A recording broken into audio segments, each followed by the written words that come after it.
Good morning fourth class. आज आप लोगों की साइंस की क्लास है और इस चैप्टर का नाम है सॉइल इरोजन एंड कंजर्वेशन। तो सॉइल इरोजन जो चैप्टर हमने पहले भी इसके बारे में थोड़ा सा पढ़ा है कि सॉइल इरोजन कहते हैं जब सॉइल ख़राब हो जाती है, बंजर हो जाती है, तो उसे सॉइल इरोजन कहते हैं। जैसे कि आप यहाँ पे देख पाओगे, यहाँ पे अगर आप चाहो भी तो भी आप कोई तरह के वेजिटेशन नहीं कर सकते, एग्रीकल्चर नहीं कर सकते, क्योंकि ये ज़मीन बंजर हो गई है। अब soil is very important for us, we feed it with manure and make it more fertile. तो सॉइल हमारे लिए बहुत इंपॉर्टेंट है। क्यों? क्योंकि हम अपना जो एग्रीकल्चर है, जो हम अपनी खेती बाड़ी करते हैं, वो किस पे करते हैं? सॉइल पे करते हैं। और हम इसमें क्या है, मैन्योर यानी कि खाद को बोलते हैं, जो है हम इसे खाद डालते हैं ताकि ये और ज़्यादा उपजाऊ हो सके, फर्टाइल हो सके। Then we grow different crops in it, और उसके बाद हम इसमें अलग अलग तरह के क्रॉप्स आप कह सकते हो, अलग अलग तरह के बीज आप उसमें उगा सकते हो। कोई गेहूँ उगा सकता है, चावल उगा सकते हो, ये सब क्रॉप्स होते हैं। तो it is a pity that some natural forces are always up to take away our fertile soil from us. तो इट इज़ अ पिटी, पिटी कहते हैं दुख की बात है। इट इज़ अ पिटी मतलब दुख की बात है कि कुछ नेचुरल फोर्सेस, नेचुरल फोर्स क्या होती है? जैसे कि तूफ़ान, आंधी, खूब सारी बारिश, बहुत सारी धूप, जब बारिश नहीं होती उसकी वजह से ड्रॉट हो जाता है, यानी कि ड्रॉट माने कि सूखा पड़ जाता है, ज़मीन को पानी नहीं मिलता, इसलिए बंजर हो जाती है। तो ऐसे नेचुरल फोर्सेस की वजह से हमारी जो फर्टाइल सॉइल है वो हमसे छिन जाती है। ठीक है। अब this process of wearing down और carrying away of the soil by natural forces is called soil erosion. तो वेयरिंग डाउन यानी कि ख़राब होने को ही कहते हैं। जब कोई चीज़ वेयर डाउन होती है तो वो ख़राब होती है। या carrying away of the soil यानी कि सॉइल उखड़ जाती है। समझे? चाहे पानी से मान लीजिए कि फ्लड हो गया, बाढ़ आ गई, उससे पानी, उससे ज़मीन का जो हमने खाद थी, हमारी सॉइल थी, वो कैरी अवे हो गई, यानी कि उठ मतलब उखड़ गई। उसको हम कहते हैं सॉइल इरोजन। तो इसकी अगर हम डेफिनेशन की बात करें, ये आपकी डेफिनेशन है सॉइल इरोजन की।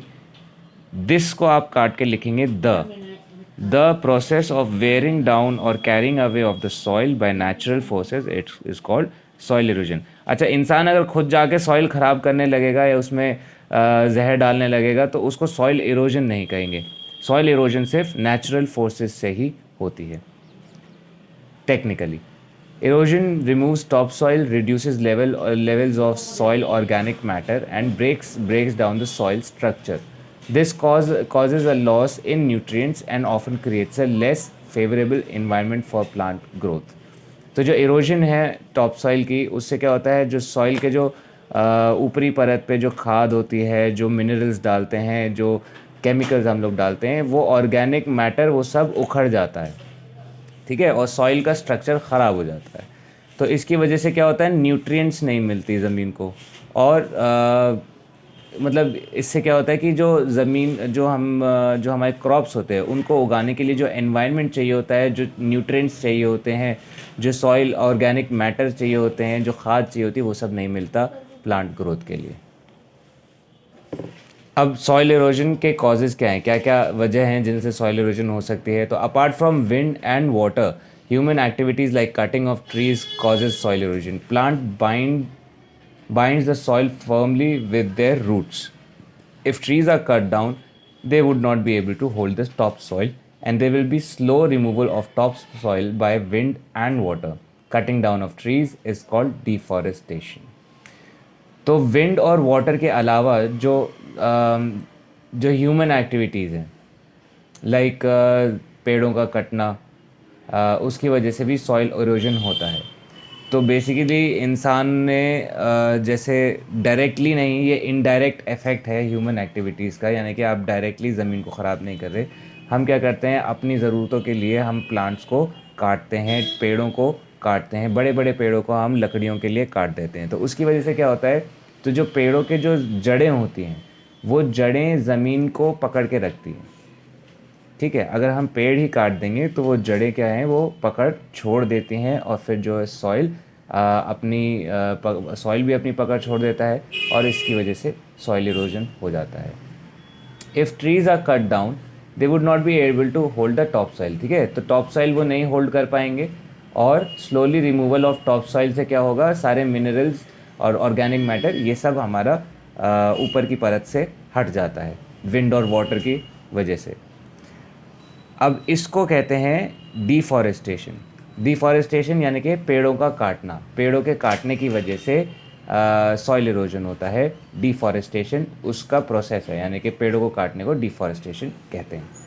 Soil erosion increases when we cut down trees, strong winds blow, it rains heavily, crop rotation is not practice. अच्छा, ये तो हमें समझ में आ रहा है कि भाई पेड़ों को काटने से सॉइल इरोजन होता है। स्ट्रॉन्ग विंड यानी कि अगर तूफ़ान वगैरह, आंधी तूफ़ान वगैरह आता है तो उससे हमारी ज़मीन ख़राब हो जाती है।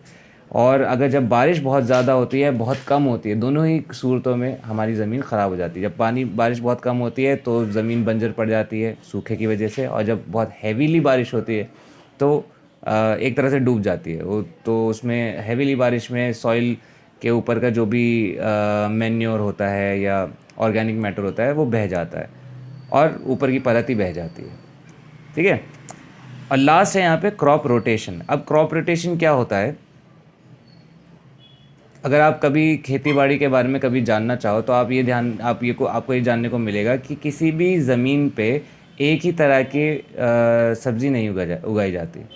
अगर अभी उसमें आलू उग रहे हैं तो आलू निकलने के बाद उसमें हो सकता है टमाटर उगें, उसमें हो सकता है बैंगन उगें, तो कुछ और क्रॉप उगाया जाता है। क्यों?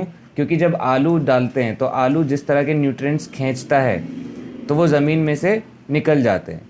ठीक है, इसीलिए बार बार एक ही क्रॉप को बार बार उगाने की वजह से एक ज़मीन के जो न्यूट्रिएंट्स होते हैं, एक तरह के पूरे न्यूट्रिएंट्स ख़त्म हो जाते हैं। तो उससे बचने के लिए दूसरे क्रॉप्स उगाए जाते हैं ताकि बराबरी से ज़मीन के जो है न्यूट्रिएंट्स का इस्तेमाल हो सके। ठीक है, अगर ज़मीन के न्यूट्रिएंट्स ख़त्म हो जाएंगे तो ज़मीन बंजर हो जाती है।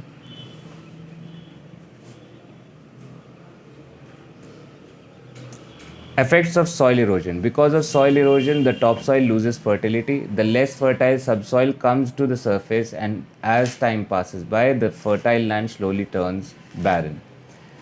अच्छा, सॉइल इरोजन के कॉजेज़ क्या क्या कॉजेज़ हैं? ये 4 कॉजेज़ हैं। ठीक है, डिफॉरेस्टेशन कॉज है, ये डिफॉरेस्टेशन है व्हेन वी कट ट्रीज। जब हवा तेज़ चलती है या पानी की वजह से, फ्लड की वजह से, और क्रॉप रोटेशन जब प्रैक्टिस नहीं की जाती।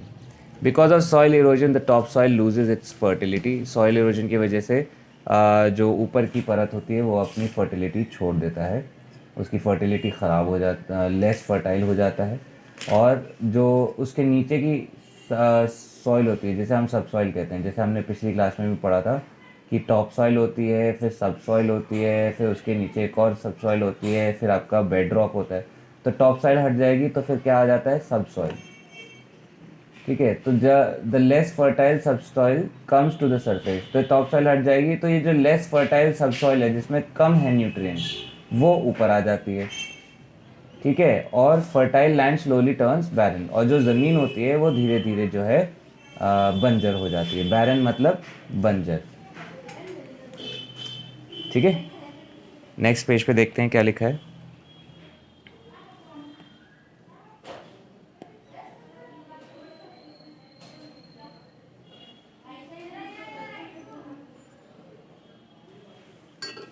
The land affected by soil erosion cannot hold plants properly in the soil. तो land affected by soil erosion मतलब जो जिस ज़मीन में टॉप सॉइल नहीं होगी या सॉइल इरोड हो रखी होगी वो प्लांट्स को होल्ड नहीं कर सकता।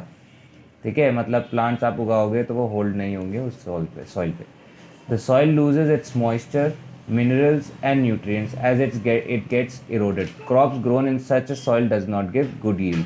तो ऐसे ज़मीन पे ना मॉइस्चर होता है, ठीक है, ना मिनरल्स होते हैं, ना न्यूट्रिएंट्स होते हैं, कुछ नहीं होता उस ज़मीन पे। अगर इस पर आप कोई क्रॉप उगाओगे तो वो अच्छे से आपको रिटर्न नहीं देगा, यानी कि अच्छे से वो नहीं उगेंगे। Erosion can change the size and shape of land. तो इरोजन जो है उसकी वजह से जो ज़मीन का साइज़ है और शेप है वो भी बदल जाता है।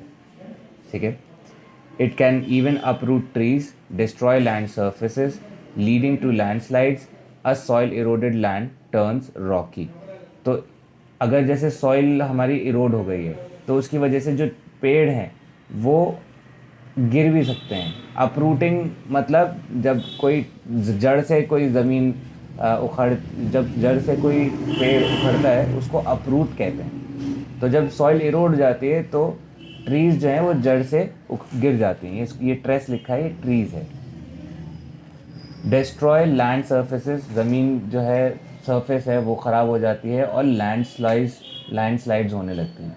जब ज़मीन में पकड़ नहीं होगी और पहाड़ी इलाके पे अगर कोई ज़मीन बंजर हो जाती है और उस पर पकड़ नहीं होगी तो वो मट्टी मट्टी क्या करने लगेगी, धीरे धीरे गिरने लगती है, जिसकी वजह से लैंडस्लाइड्स होते हैं। लैंडस्लाइड्स अगर आपने ना देखा हो तो मैं आपको एक झलक दिखा देता हूँ। जैसे ये वीडियो में आप देखोगे तो ये लैंडस्लाइड हो रहा है। देखो ये पूरे पहाड़ से जो है ज़मीन वो गिर रही है। अब क्योंकि ये ज़मीन जो है ये फर्टाइल नहीं है, उसकी वजह से ज़मीन के पेड़ों की पकड़ छूट जाती है और मट्टी जो है सारी गिरने लगती है।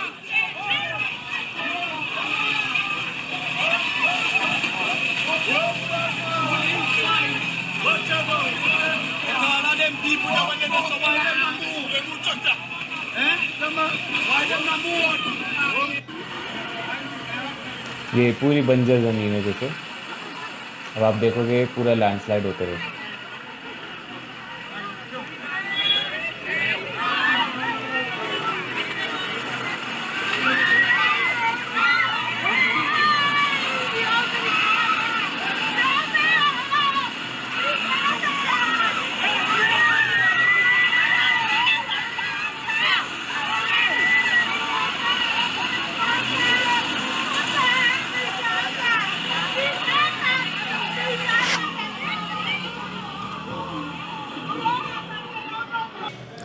तो जब सारी मट्टी लैंडस्लाइड से निकल जाती है, गिर जाती है, तो जो ज़मीन होती है वो क्या बन जाती है, रॉकी यानी कि पथरीली हो जाती है, क्योंकि मट्टी जो है वो सारी गिर गई। When loose rocks move down a slope or hillside, it causes landslides. Lands at higher level gets flattened. तो जो रॉक्स मूव डाउन स्लोप और hill side it causes landslide. तो जब जो रॉक्स मूव करते हैं, गिर जाते हैं, तो उसकी वजह से भी लैंडस्लाइड्स होते हैं। और lands at higher level get flattened, तो जो हायर लेवल की लैंड होती है वो चपटी हो जाती है। अब ये था सॉइल इरोजन के बारे में। अब हम बात करते हैं सॉइल कंजर्वेशन के बारे में। तो सॉइल कंजर्व करना यानी कि बचाना, कंजर्व करना मतलब उसको बचाना। तो soil is a precious natural resource, it should be conserve. The practice of prevention of soil erosion is called soil conservation. तो यहाँ पे देखो इसका डेफिनेशन लिखा है कि जिस प्रोसेस से प्रिवेंट हो इरोजन होना, यानी कि प्रिवेंट होना मतलब बचाना, जिससे हम बचा सके सॉइल इरोड होने से, सॉइल ख़राब होने से बचाने के तरीके को सॉइल कंजर्वेशन कहते हैं। अब क्या क्या तरीके हैं सॉइल कंजर्वेशन के, यहाँ पे लिखे हैं। देखो पहला लिखा है यहाँ पे मोर नंबर ऑफ ट्रीज। सिंपल है, डिफॉरेस्टेशन से अगर हमारा सॉइल इरोजन होता है तो ज़्यादा से ज़्यादा पेड़ उगाने से उसमें हमारा सॉइल इरोजन होने से बचेगा, सॉइल कंजर्वेशन होगा। ठीक है, तो पेड़ काटने को डिफॉरेस्टेशन कहते हैं और पेड़ बचाने को, पेड़ उगाने को एफॉरेस्टेशन कहते हैं। ठीक है, तो यहाँ पे क्या लिखा है, should be planted to cover up the ones that are cut down for some purposes such as for building roads, houses and offices. तो यार ये जैसे ऑफिस, हाउस और रोड के लिए जो हम लोग पेड़ काटते हैं, उन कटे हुए पेड़ों की जगह हमें और पेड़ लगाने चाहिए। उससे क्या है कि सॉइल ख़राब होने से बच जाएगी, उसको हम एफॉरेस्टेशन कहते हैं। Water flowing at speed takes away the top soil. तो जो जैसे पानी अगर तेज़ी से चलता है कुछ जगहों पे, तो उससे क्या होता है, टॉप सॉइल ख़राब होती है। ठीक है, जहाँ जिस ज़मीन के ऊपर से जाएगा वो पानी, वो टॉप सॉइल ख़राब करते हुए जाएगा। तो so dams should be built across the river to stop floods. तो फ्लड वगैरह होने से बचाने के लिए जो है ऐसे डैम का इस्तेमाल किया जाता है। ये डैम आप देख रहे हो, ये यहाँ पे पानी है और ये पूरा फ्लड हो पूरी हमारी उपजाऊ ज़मीन पर, इसको रोकने के लिए यहाँ पे ये दीवार खड़ी करी जाती है और धीरे धीरे पानी छोड़ा जाता है हिसाब से, जिसकी वजह से जो है हमारी ज़मीन पे बाढ़ आने की पॉसिबिलिटीज़ कम हो जाती हैं। तो soil can recover its mineral nutrients naturally if different crops are grown on farmland. The practice of growing different crops on farmland is called crop rotation. तो जैसे कि मैंने आपको बताया कि डिफरेंट क्रॉप्स उगाए जाते हैं, तो इस तरीके को इससे अगर बार बार डिफरेंट क्रॉप्स उगाने से न्यूट्रिएंट्स ज़मीन के बढ़ते हैं, ठीक है। और अगर एक ही क्रॉप बार बार उगाने से न्यूट्रिएंट्स ज़मीन के घटते हैं। तो ये जो तरीका होता है इसको कहते हैं क्रॉप रोटेशन कहते हैं इसको, ठीक है। तो large open land should not be left as such, strong winds take away the top soil, so trees and bushes should be planted in such areas. अब मान लीजिए कि आपके पास कोई ज़मीन है, यहाँ पे आप अपनी कहाँ से लाए हो? दुकान से यार जैसे इस ज़मीन पे आप आलू उगाते हो, बैंक तो अगर आपने इसे खुला छोड़ रखा है, खुला मैदान में है, ये भी कर लूंगा। तो ऐसी ज़मीन पे अगर ये खुली है तो इस पे इसके चारों ओर हमें पेड़ लगाने चाहिए। पेड़ से क्या होगा कि जो तेज़ हवाएं होती हैं वो तेज़ हवाएं हमारी ज़मीन को ख़राब नहीं कर पाएगी, ठीक है। पेड़ हो गए या बुशेस हो गए, इनको लगाने से जो हमारी ज़मीन होती है उसको हम बचा सकते हैं। During rainy seasons tall mud walls called bunds are built on the sides of river. It prevents soil erosion by holding water between river banks. तो रेनी सीज़न के टाइम पे मड वॉल्स बनाई जाती हैं, जिसकी वजह से मतलब साइड रिवर के साइड पे ये क्या करता है, इरोजन रोकने से बचाता है। देखो मैं आपको दिखाता हूँ। जब